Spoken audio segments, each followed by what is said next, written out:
नमस्कार दोस्तों, मैं हूं दीपक चौरसिया और मेरे इस सोशल मीडिया के मंच पर आपका स्वागत है। इस शनिवार को भी बिहार में था, इसलिए बिहार की ग्राउंड रिपोर्ट को बहुत बेहतर ढंग से समझते आ रहा हूं। बिहार में मैंने जो ग्राउंड रिपोर्ट देखी उसके बाद मैं आपको बता देना चाहता हूं कि बिहार में चुनाव खुला हुआ है। अगर आम जनता से बात की जाए, उन लोगों से बात की जाए जो जनार्दन है, यानी हम कहते हैं ना, वोट के वक्त जनता जनार्दन होती है और जनता जनार्दन ही अंतिम फैसला करती है, तो आपके सबके पक्ष में आवाजें मिल जाएंगी। आपको प्रधानमंत्री मोदी के समर्थक मिल जाएंगे, आपको विकास का काम करने वाले नीतीश कुमार के समर्थक मिल जाएंगे, आपको तेजस्वी यादव के समर्थक मिल जाएंगे, आपको प्रशांत किशोर के भी कुछ समर्थक मिल जाएंगे। यानी बिहार का चुनाव पूरी तरह से अभी खुला हुआ है, ये मैं आपको कह सकता हूं। एक बड़ा दिलचस्प कमेंट मेरे साथ इस पूरी की पूरी बातचीत में एक व्यक्ति ने कहा था। उनका कहना था कि चुनाव में अंत समय तक समीकरण बदलते हैं और इन बदले हुए समीकरणों के बाद जो है बिहार में कौन सत्ता के शिखर पर बैठता है, ये देखना बेहद दिलचस्प होगा। तो अंत तक समीकरण बनते हैं, लेकिन आज तक के समीकरण क्या है ये मैं आपको बताने की कोशिश करूंगा और मैं आपको समझाऊंगा भी। क्या राहुल गांधी के नहरे पर तेजस्वी यादव ने दहला मार दिया है? जी हां, कमोबेश यही लग रहा है, क्योंकि राहुल गांधी ने बड़ी हार्ड बार्गेन की थी तेजस्वी यादव को लेकर। राहुल गांधी ने न तो तेजस्वी यादव को मुख्यमंत्री माना था, उनसे सीधा सीधा सवाल पूछा गया कि क्या वो तेजस्वी यादव को मुख्यमंत्री मानेंगे या मुख्यमंत्री के तौर पर प्रोजेक्ट करेंगे, क्योंकि तेजस्वी यादव इससे पहले कह चुके थे कि मैं तो राहुल गांधी को प्रधानमंत्री बनाना चाहता हूं। लेकिन राहुल गांधी ने इस सवाल का कोई सीधा जवाब नहीं दिया। उसके बाद कांग्रेस के जो प्रभारी हैं कृष्णा अल्लावरू, यही सवाल उनसे पूछा गया कि क्या तेजस्वी यादव को सीएम प्रोजेक्ट किया जाएगा। तो तेजस्वी यादव को सीएम प्रोजेक्ट पर कृष्णा अल्लावरू ने साफ साफ कहा कि ये जनता तय करेगी। यानी कांग्रेस अभी तेजस्वी यादव के नाम पर सहमति नहीं दे रही। इसके दो कारण हो सकते हैं। पहला कारण तो ये कि तेजस्वी के नाम सामने आ जाने के बाद ये चुनाव कहीं तेजस्वी वर्सेस नीतीश कुमार न बन जाए, इसके संभावित खतरों को देखते हुए कांग्रेस ऐसा कर रही है। लेकिन जहां तक मेरा आकलन कहता है, कांग्रेस अपनी सीटों की हार्ड बार्गेनिंग के लिए ज्यादा ऐसी बात कर रही है। इसी के बाद लालू यादव अब पर्दे के पीछे से सक्रिय हो गए हैं। क्या लालू यादव कांग्रेस और जो आरजेडी की दोस्ती है उसको खत्म करना चाहते हैं? लालू ऐसा नहीं करना चाहते हैं, लेकिन लालू ये चाहते हैं कि आज की तारीख में बड़े भाई की भूमिका जो आरजेडी निभाती रही है, आरजेडी उसी बड़े भाई की भूमिका में रहे। और जो हाल ही के दिनों में वोटर अधिकार यात्रा के बाद एक संदेश गया है कि कांग्रेस पार्टी एजेंडा तय कर रही है और आरजेडी जो है उस एजेंडे को फॉलो कर रही है, लालू यादव इस भ्रांति को तोड़ना चाहते हैं। इसीलिए आज तेजस्वी के समर्थन में एक बार फिर से लालू यादव मैदान में उतरे। लालू यादव के बड़े बड़े पोस्टर्स पूरी पटना के सड़कों पर लगाए गए, जिसमें उन्होंने साफ साफ कहा कि फैक्ट्री गुजरात में और वोट बिहार में ये नहीं चलेगा, नहीं चलेगा। और इसी को चुनावी कैंपेन बनाने की बात आरजेडी सोच रही है। तेजस्वी ने इसके बारे में मुखर तौर पर आरोप भी लगाया, लेकिन तेजस्वी ने एक बड़ी बात कह के सबको चौंका दिया। तेजस्वी अब ये कह रहे हैं कि 243 सीटों पर वो चुनाव लड़ेंगे। अब सवाल है कि तेजस्वी को ये बोलने पर किसने मजबूर किया? जाहिर सी बात है, तेजस्वी को ये बोलने पर तमाम सहयोगी दलों ने मजबूर किया, क्योंकि मुकेश साहनी भी ज्यादा सीटें चाहते हैं। इसके अलावा कांग्रेस पार्टी भी ज्यादा सीटें चाहती है, लेफ्ट का जो धड़ा है वो ज्यादा सीटें चाहता है। आज आपके लिए एक चार्ट बना के लाया हूं, उस चार्ट से आपको बहुत बेहतर ढंग से समझ पड़ेगा कि कौन कितनी सीटें चाहता है और किसको कितनी मिलने की संभावना है। तो लेफ्ट पार्टियों के अलावा कांग्रेस भी अपना बड़ा शेयर चाहती है। 70 सीटों पर वो पिछली बार चुनाव लड़ी थी। उसका मानना है कि कम से कम उतनी सीटें उसको दी जाएं और ऐसी सीटें दी जाएं जो जिताऊ हों। उनका ये कहना है कि 70 में से 45 सीटें ऐसी थी जिसमें कांग्रेस की जीतने की कोई भी संभावना नहीं थी। तेजस्वी यादव इन तमाम प्रेशर्स को समझ रहे हैं, तेजस्वी यादव इन दबावों को समझ रहे हैं। वो भी अपनी तरह से रणनीति बना रहे हैं। खुद लालू यादव ने पीछे से मोर्चा संभाल लिया है। अब जो सीट शेयरिंग की बातचीत होगी, आज संभावना थी कि सीट शेयरिंग की एक बैठक पटना के अंदर हो। 15 तारीख को निश्चित किया गया था, लेकिन ये बैठक अभी तक की जानकारी के अनुसार पटना के अंदर नहीं हुई है। ये भी बताता है कि कहीं ना कहीं सीट शेयरिंग को लेकर महागठबंधन के बीच किसी न किसी तरह का संकट जरूर है। और तेजस्वी यादव का बयान, ये बयान खास तौर पर कि मैं 243 की 243 सीटों पर लड़ूंगा, ये अपने आप में बताता है कि तेजस्वी यादव भी लालू के कहने पर अब दबाव की राजनीति कर रहे हैं। आइए सुन लेते हैं तेजस्वी ने इस मसले पर क्या कहा। गुजरात वाला लोग तय करेगा, लगाइएगा फैक्ट्री गुजरात में, अब फैक्ट्री चाहिए बिहार में। ऐसा अब नहीं चले वाला है रे भाई, ऐसा नहीं चले वाला। आप लालू जी ने रेलवे का 4-4 कारखाना दिया, रेलवे का किराया हर बजट में कम किया, 90,000 करोड़ का मुनाफा लालू जी ने दिया, गरीब एसी में चले, गरीब रथ ट्रेन चलाया। जो लालू जी ने किया, जो स्वर दिया, जो मान दिया, जो सम्मान दिया, आज ये भाजपा के लोग आपके अधिकार, वोट छीनने का अधिकार छीन रहे हैं, आपके अस्तित्व को मिटाना चाह रहे हैं। लालू जी, लोहिया जी कहते हैं वोट का राज मतलब छोट का राज। आज यही भाजपा वाले लोग बेईमानी करने पे लोग लगा है, लेकिन आप सब लोग एक रहना है। हम फिर आप लोगों के बीच आएंगे और इस बार 243 सीट पर तेजस्वी चुनाव लड़ेगा, तेजस्वी चुनाव लड़ेगा। चाहे काटी हो, मुजफ्फरपुर हो, बौछारा हो, गाय घाट हो, अपन हमारे मुन्ना जी का क्षेत्र हो, हर जगह से तेजस्वी चुनाव लड़ने का काम करेगा। आप सब लोगों से अपील है कि तेजस्वी को देख करके वोट दीजिए, तो बिहार को आगे ले जाने का काम करेगा। तो ये राहुल गांधी के उस नहले पर जिसमें उन्होंने तेजस्वी यादव को मुख्यमंत्री नहीं बनाने के बारे में कोई सीधी सीधी टिप्पणी नहीं की थी, उनके इस नहले पर ये तेजस्वी यादव का दहला है कि अगर ज्यादा परेशान किया गया, ज्यादा सीटों की मांग की जा रही, अनावश्यक दबाव डाला गया, तो इस अनावश्यक दबाव के आगे आरजेडी नहीं झुकेगी। आने वाले समय में सीट शेयरिंग पर बातचीत कैसे चलती है, इस पर भी मेरी नजरें लगी होंगी, लेकिन मेरी जहां तक जानकारी है, एक अनार 100 बीमार वाली जानकारी है। यानी महागठबंधन में हर कोई आदमी ज्यादा, जरूरत से ज्यादा शेयर चाहता है, उसका समीकरण मैं आपको बताऊंगा। लेकिन मुकेश सहनी चाहते हैं कि उनको उप मुख्यमंत्री बनाया जाए।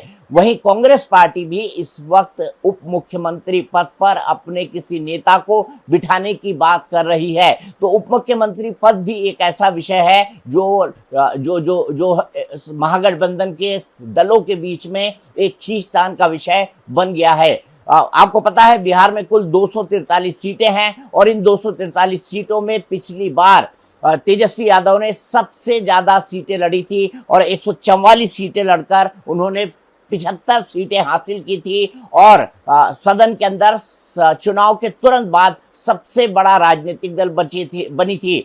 कुछ एक सीटों से तेजस्वी यादव मुख्यमंत्री बनते बनते रह गए थे, ये भी अपने आप में एक हकीकत है। लेकिन अब कैसे हार्ड बार्गेनिंग कर रही हैं, मैं आपको आंकड़े के हिसाब से समझा देता हूं। कुल 243 सीटें हैं। इन 243 सीटों में आरजेडी 144 पर लड़ रही है और वो चाहती है कि उसका सीट शेयर अगर कम हो तो बहुत कम ना हो। इसीलिए आरजेडी के बारे में जो सीटें कही जा रही हैं, वो आरजेडी को 136 सीटें इस गठबंधन में मिल सकती है। हाल ही के दिनों में गठबंधन के कई नेताओं ने कहा था कि हम सबको अपनी अपनी सीटें छोड़नी होंगी।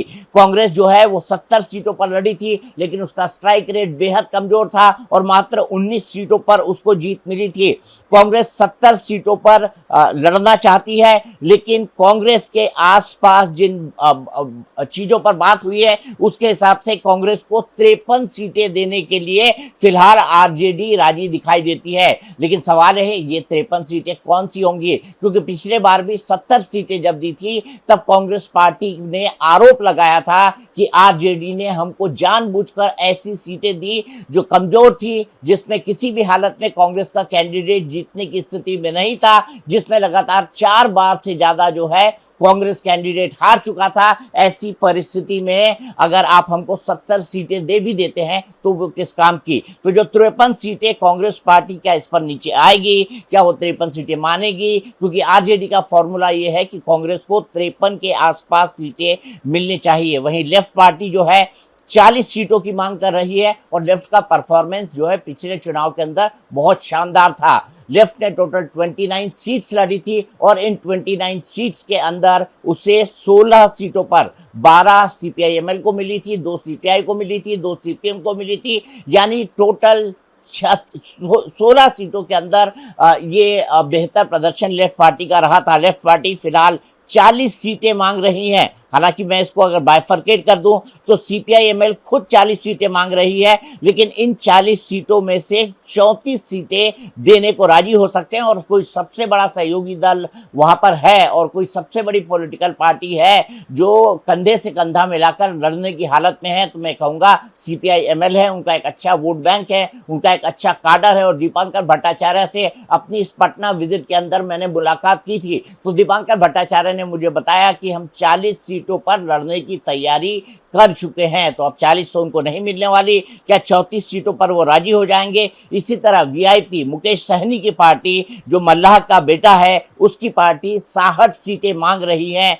लेकिन उन्हें मात्र 20 सीटें मिल सकती हैं। अब सवाल यहाँ पर ये खड़ा होता है कि इस हार्ड बार्गेनिंग के बीच, इस तगड़े मोल भाव के बीच क्या छोटी छोटी बातों पर सहमति बनाने में तेजस्वी यादव को मुश्किल आ सकती है? मुझे ऐसा लगता है कांग्रेस की तरफ से आ सकती है, क्योंकि कांग्रेस बेहद आश्चर्यजनक ढंग से तेजस्वी के नाम की घोषणा नहीं कर रही है। इसीलिए मुकेश सहनी जो नेता हैं वीआईपी पार्टी का, उनका ये कहना है कि तेजस्वी यादव के बिना मुख्यमंत्री प्रोजेक्ट किए, तेजस्वी यादव को बिना मुख्यमंत्री प्रोजेक्ट किए चुनाव लड़ना, ये महागठबंधन की मूर्खता होगी। अब ऐसे में कांग्रेस क्या इसके लिए राजी होगी? क्या कांग्रेस सीटों में बंटवारे के बाद इसके लिए राजी होगी? क्योंकि ज्यादातर गठबंधन के दल, कांग्रेस को छोड़कर लगभग सभी दल इस बात के लिए राजी हो चुके हैं कि तेजस्वी यादव को मुख्यमंत्री के तौर पर प्रोजेक्ट किया जाए, लेकिन कांग्रेस आश्चर्यजनक ढंग से इस पूरे मसले पर किसी भी तरह की कोई बात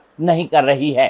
तो मैंने आपको महागठबंधन की स्थिति बताई, लेकिन मैं आपको एनडीए की स्थिति बता देता हूं। एनडीए भी सीट बंटवारे को लेकर खींचतान है। वैसे भारतीय जनता पार्टी के जब बड़े नेता इस मसले को सुलझाने के लिए बैठते हैं तो ये माना जा रहा है कि ये मसला सुलझ जाएगा, इसमें कोई बड़ी दिक्कत नहीं आएगी। लेकिन फिर भी इस पूरे मसले पर चिराग पासवान की अति महत्वाकांक्षा दिक्कत का सबब एनडीए के लिए बनती जा रही है और उसको सुलझाना एनडीए के लिए एक चुनौती है। ये भी अपने आप में बिल्कुल सही बात है। चिराग पासवान ने 5 में से 5 लोकसभा सीटें जीती थी, 100% उनका जो स्ट्राइक रेट वो था। अब चिराग पासवान चाहते हैं कि उनकी हैसियत के मुताबिक कम से कम 50 विधानसभा की सीटें उन्हें दी जाए।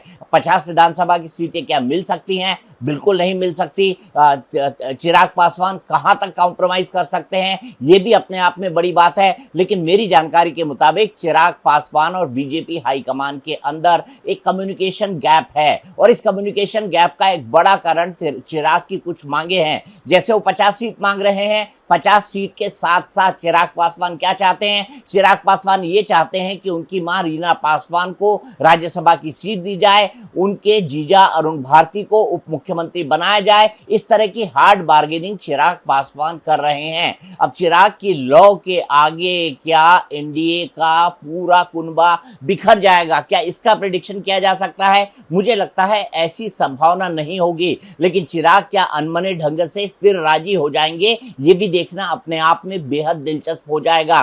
क्योंकि चिराग पासवान के सामने अपनी नाक और अपनी साख बचाना इन दोनों की चुनौती होगी। बहुत ज्यादा मांग लिया है उन्होंने, अब वो कितने पर नीचे आते हैं ये अपने आप में दिलचस्प बात होगी। दूसरी तरफ दूसरे दलित वोटों के जो सबसे बड़े कंटेंडर हैं वो हम पार्टी के हिंदुस्तानी आवाम मोर्चा के जीतन राम मांझी हैं। जीतन राम मांझी कम से कम 20 सीटों पर चुनाव लड़ना चाहते हैं, क्योंकि वो इतना वोट शेयर चाहते हैं कि उनकी पार्टी राज्य स्तर की एक पार्टी बन जाए। इसीलिए जीतन राम मांझी ये भी दबाव बना रहे हैं कि हमें मन मुताबिक सीटें नहीं दी गई तो लगभग 100 सीटों के अंदर हमारा हमारा 10 से 15,000 मुसाहर वोट बैंक है, हम उन सीटों पर अपने कैंडिडेट खड़े कर देंगे। हमने तो सुना नहीं है, और अगर मान लीजिए कि हमको हिंदुस्तानी अवाम मोर्चा सेकुलर अधिकृत अगर करता है तो हम ज़रूर फैसला लेंगे। और ये फैसला में हमारा एक ही चीज़ है कि हम चाहते हैं कि हमारा हिंदुस्तानी अवाम मोर्चा सेकुलर हर हालत में मान्यता प्राप्त कर ले।